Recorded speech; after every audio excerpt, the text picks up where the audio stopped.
사랑하는 성도 여러분, 그리고 진리를 찾는 모든 분들께 오늘 이 자리에 함께 해주셔서 진심으로 감사합니다. 우리가 나누는 이 말씀이 여러분의 마음에 깊은 울림을 주고 영혼의 빛을 더하기를 소망합니다. 잠시 귀를 기울이시기 전에 이 귀한 말씀이 더 많은 영혼에게 닿을 수 있도록 도와주시겠어요? 여러분이 눌러주시는 좋아요와 구독 버튼 하나하나가 어둠 속에서 길을 잃은 이들에게 등불을 전하는 거룩한 손길이 됩니다. 이 영상을 공유하는 여러분의 작은 행동 위에 우리 주 예수 그리스도의 크신 은혜와 평강이 넘치기를 축복합니다. 성경의 마지막 페이지 요한계시록에는 인류 역사의 대단원을 장식할 미스터리한 두 인물에 대한 예언이 기록되어 있습니다. 과연 이들은 실제 인물일까요? 아니면 깊은 상징을 품은 존재일까요? 혹은 우리가 상상하는 것 이상의 의미를 지니고 있을까요? 오늘 우리는 마지막 때에 나타날 두 증인에 관한 5가지 놀라운 발견을 통해 그 베일에 쌓인 정체를 파헤쳐보고자 합니다. 이 여정은 여러분의 마지막 때에 대한 이해를 송두리째 바꿔놓을지도 모릅니다. 첫 번째 발견, 봉인 해제된 예언. 성경의 마지막 책인 요한계시록은 묵시적인 환상과 예언으로 가득 차 있습니다. 그중 11장은 두 증인의 등장을 매우 강력하고도 전율이 있는 방식으로 소개합니다. 요한계시록 11장 3절에서 6절 말씀입니다. 내가 나의 두 증인에게 권세를 주리니 그들이 굵은 베옷을 입고 1260일을 예언하리라. 그들은 이 땅의 주 앞에 서 있는 두 감람나무와 두 촛대니 만일 누구든지 그들을 해하고자 하면 그들의 입에서 불이 나와서 그들의 원수를 삼켜버릴 것이요 누구든지 그들을 해하고자 하면 반드시 그와 같이 죽임을 당하리라. 그들이 권능을 가지고 하늘을 닫아 그 예언을 하는 날 동안 비가 오지 못하게 하고 또 권능을 가지고 물을 피로 변하게 하고 아무 때든지 원하는 대로 여러 가지 재앙으로 땅을 치리로다. 이 구절들은 상징과 권능으로 가득 차 있습니다. 우리는 이들이 하나님으로부터 직접 권세를 부여받은 초자연적인 존재임을 알 수 있습니다. 그들은 정해진 기간 동안 예언하고 굵은 베옷을 입고 있으며 두 감람나무와 두 촛대로 묘사됩니다. 그리고 그 누구도 막을 수 없는 무서운 권위를 지니고 있습니다. 이는 결코 가벼운 역할이 아닙니다. 이들은 하나님의 마지막 때 계획의 중심에서 신성한 권능을 부여받은 핵심적인 대리인입니다. 성경의 전통에서 굵은 베옷은 애통, 회개, 그리고 겸손을 상징합니다. 이는 우리 역사 속에서 나라에 큰 슬픔이 닥쳤을 때 왕부터 백성까지 모두가 입었던 소복과도 그 의미가 통합니다. 요나서 3장 5절에서 니느의 사람들이 임박한 심판의 메시지를 들었을 때 그들은 하나님을 믿고 금식을 선포하며 굵은 베옷을 입었습니다. 선지자들은 국가 전체를 하나님께로 돌이키고자 할 때 바로 이 베옷을 입었습니다. 따라서 두 증인은 세상을 즐겁게 하기 위해 온 사람들이 아닙니다. 사람들의 기분을 맞춰주러 온 것도 아닙니다. 그들은 인류 역사상 가장 긴급한 순간에 세상의 죄를 정면으로 마주하고 회개를 촉구하기 위해 이 땅에 서게 될 것입니다. 또한 두 감람나무와 두 촛대라는 칭호는 구약성경 스가랴 4장에 나오는 선지자 스가랴가 보았던 환상과 연결됩니다. 하나님께서는 과거의 계시를 바탕으로 우리에게 무언가 거대한 사실을 알려주고 계십니다. 이야기가 끝날 무렵 여러분은 이 두 증인이 어떻게 하늘과 땅 사이의 최후의 결전에 들어맞는지 그리고 그들의 정체를 아는 것이 마지막 때 예언에 대한 여러분의 이해를 뒤흔들 수 있는지 깨닫게 될 것입니다. 두 번째 발견, 정해진 사역의 시간. 요한계시록 11장 3절은 두 증인이 1260일 동안 예언할 것이라고 말합니다. 성경적 계산법에 따르면 예언에서의 한 달은 30일이므로 1260일은 정확히 3년 6개월, 즉 3년 반이 됩니다. 이 기간은 성경 예언 곳곳에서 반복적으로 등장하는 매우 중요한 시간입니다. 이는 다니엘서 7장 25절, 요한계시록 12장 6절, 그리고 13장 5절에 묘사된 시간과 정확히 일치합니다. 다니엘서 7장 25절은 이렇게 말합니다. 그가 장차 지극히 높으신 이를 말로 대적하며 또 지극히 높으신 이의 성도를 괴롭게 할 것이며 그가 또 때와 법을 고치고자 할 것이며 성도들은 그의 손에 붙임바 되어 한 때와 두 때와 반 때를 지내리라. 여기서 한 때와 두 때와 반 때라는 표현은 3년 반을 의미하는 히브리 묵시문학의 독특한 표현입니다. 이는 두 증인의 사역 기간이 적그리스도가 권력을 잡고 활동하는 기간과 정확히 겹친다는 것을 보여줍니다. 그렇기에 그들의 사역은 결코 조용하거나 눈에 띄지 않게 이루어지지 않을 것입니다. 오히려 극심한 박해와 속임수, 영적 전쟁의 한복판에서 가장 주목받는 사역이 될 것입니다.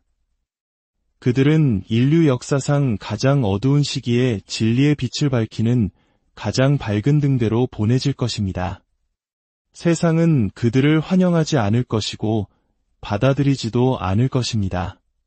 하지만 그들은 담대하고 두려움 없으며 그 누구도 막을 수 없을 것입니다. 우리는 이 시간의 긴급성을 놓쳐서는 안 됩니다.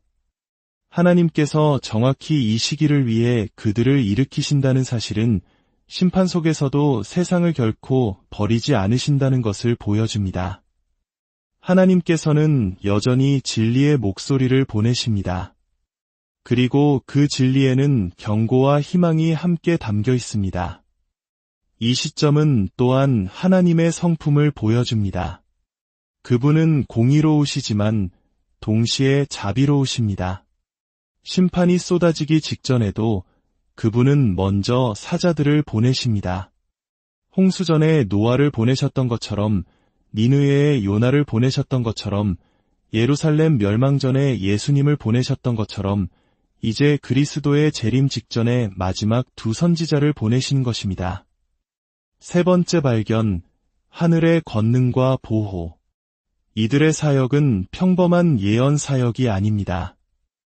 이 두 사람은 마치 심판과도 같은 강력한 권능으로 무장하고 있습니다. 그들은 하늘을 닫아 비를 멈추게 하고 땅을 재앙으로 칩니다. 물을 피로 바꾸고 온갖 재앙으로 땅을 치는 것은 바로 출애굽 당시 모세가 행했던 기적들입니다.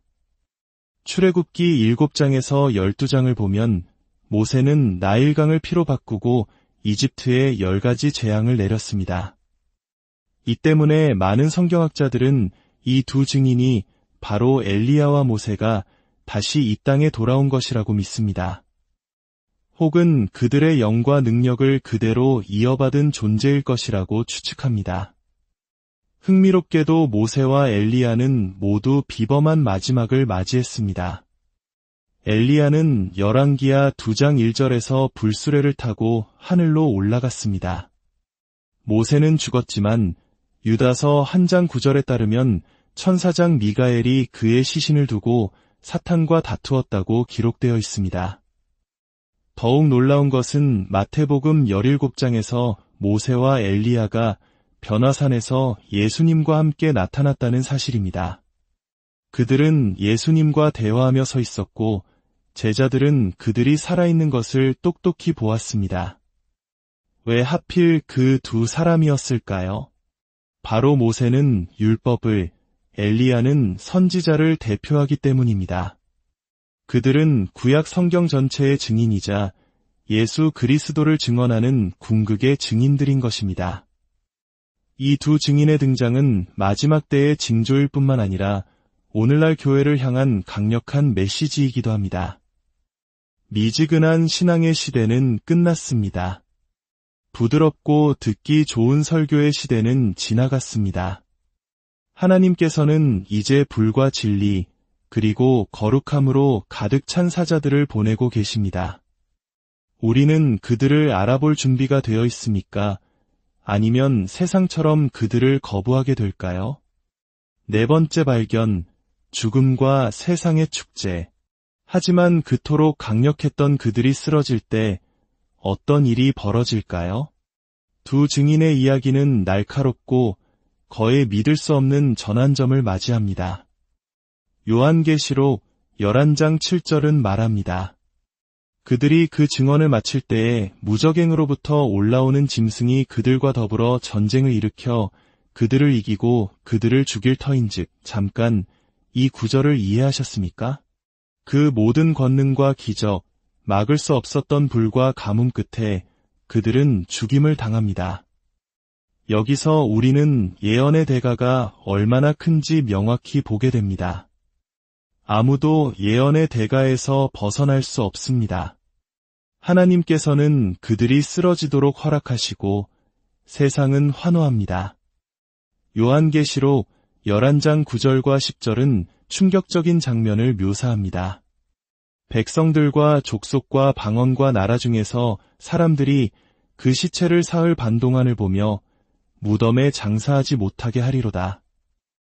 이 두 선지자가 땅에 사는 자들을 괴롭게 한 고로 땅에 사는 자들이 그들의 죽음을 즐거워하고 기뻐하여 서로 예물을 보내리라 하더라. 세상은 그들의 죽음을 축하합니다. 예언의 목소리가 마침내 잠잠해진 것처럼 보입니다. 두 시신은 장사되지 못한 채 예루살렘 거리에 눕혀져 공개적으로 수치를 당합니다. 이것은 역사 속에 또 다른 사건을 떠올리게 합니다. 군중이 그를 십자가에 못 박으소서 라고 외치던 때를 기억하십니까? 그들이 십자가에 매달린 예수님을 조롱하던 때를 말입니다. 원수는 항상 섣불리 축배를 듭니다. 왜 하나님은 그들이 죽도록 허락하셨을까요? 죽음 속에서도 그들은 증인이 되기 때문입니다. 그리스도께서 십자가에 못 박히심으로 증언하셨듯이 두 증인의 죽음은 살아있는 모든 영혼에게 메시지를 전파합니다. 진리는 침묵 속에서 죽지 않습니다. 부활을 준비할 뿐입니다. 그리고 세상의 축제는 곧 끝날 것입니다. 다섯 번째 발견, 부활과 하늘의 심판. 세상은 너무 일찍 축배를 들었습니다. 사흘 반 동안 증인들의 시신은 거리에 누워 조롱당하고 촬영되고 전 세계에 생중계되었습니다. 그러나 모든 카메라와 뉴스 방송국, 그리고 지상의 모든 영혼을 뒤흔들 일이 곧 일어납니다. 요한계시록 11장 11절은 선포합니다. 3일 반 후에 하나님께로부터 생기가 그들 속에 들어가매 그들이 발로 일어서니 구경하는 자들이 크게 두려워하더라. 이 순간은 그리스도의 부활을 그대로 반영합니다. 예수님께서 사흘 만에 부활하셨듯이 두 증인은 사흘 반 만에 일어섭니다. 하나님께서는 우리에게 익숙한 이야기를 다시 쓰고 계시며 이번에는 온 세상이 그 증인이 됩니다. 생각해 보십시오. 야외에서 썩어가던 생명 없는 시신이 갑자기 숨을 들이쉽니다. 손가락이 꿈틀거리고 눈이 열립니다. 수백만, 어쩌면 수십억의 사람들 앞에서 그들은 일어섭니다. 이것은 단지 두 사람이 다시 살아나는 이야기가 아닙니다. 이것은 하나님의 부인할 수 없는 권위에 대한 선포입니다. 두 증인의 부활은 하나님이 실제하시고 그분의 말씀이 진리이며 심판이 가까웠다는 마지막의 무서운 확증입니다. 이야기는 여기서 그치지 않고 하늘의 음성과 함께 절정에 이릅니다. 하늘로부터 큰 음성이 있어 이리로 올라오라 함을 그들이 듣고 구름을 타고 하늘로 올라가니 그들의 원수들도 구경하더라. 그들은 단지 살아나는 것이 아니라 들림 받습니다. 모든 사람이 보는 앞에서 숨기거나 비밀리에 행해지는 것이 아니라 공개적으로 일어납니다. 마치 엘리야처럼 그리고 예수님처럼 이 승천은 하나님의 서명과도 같습니다. 그리고 바로 그 순간 땅이 반응합니다. 같은 시각에 큰 지진이 나서 성 10분의 1이 무너지고 지진에 죽은 사람이 7,000명이라. 그 남은 자들이 두려워하여 영광을 하늘의 하나님께 돌립니다. 예루살렘의 10분의 1이 무너지고 7,000명이 죽습니다. 선지자들을 죽인 그 도성이 그 기초까지 흔들리는 것입니다. 이는 하나님의 사자들을 조롱하는 모든 도시와 국가, 모든 영혼을 향한 경고입니다. 지체할 시간은 끝났습니다. 편을 선택해야 할 시간이 도래했습니다. 어떤 이들은 회개하겠지만 많은 이들은 그러지 않을 것입니다. 두 증인의 사역은 포효와 부활, 하늘의 부르심, 그리고 인류의 교만 아래 땅을 가르는 지진으로 막을 내립니다. 그리고 그들의 퇴장은 자비의 시대가 끝나고 심판의 시대가 시작됨을 알리는 신호탄이 됩니다. 일곱째 천사가 나팔을 불자 하늘에서 큰 음성들이 나서 선포합니다. 세상 나라가 우리 주와 그의 그리스도의 나라가 되어 그가 세세토록 왕 노릇하시리로다. 하늘은 이제 이 세상의 통치권이 그리스도께 넘어왔음을 공식적으로 선언합니다. 사랑하는 여러분, 두 증인의 이야기는 단지 심판에 관한 것이 아닙니다. 그것은 희망에 관한 이야기입니다. 마지막 순간까지도 사람들이 당신께 돌아오기를 외치시는 하나님의 간절한 부르심입니다. 비록 그들의 목소리는 땅에서 침묵하게 되었지만 그들의 유산은 마지막 심판을 통해 울려 퍼지며 모든 세대에게 담대히 서서 진리를 말하고 순종의 대가를 결코 두려워하지 말라고 외치고 있습니다. 함께 기도하겠습니다. 사랑하는 하나님 아버지, 요한계시록에 나타난 두 증인의 사명과 임무를 깨닫도록 저희의 눈을 열어주시니 감사합니다. 마지막 때의 심판을 피하는 법을 가르쳐 주시는 아버지의 바른 관점에 감사드립니다. 예수님의 이름으로 선포하오니 우리는 당신의 왕국 밖에 있는 자들을 지배하는 속임수와 집단적 광기에 휩쓸리지 않을 것입니다. 대신 우리는 언제나 그리스도의 대사로서 살아가겠습니다.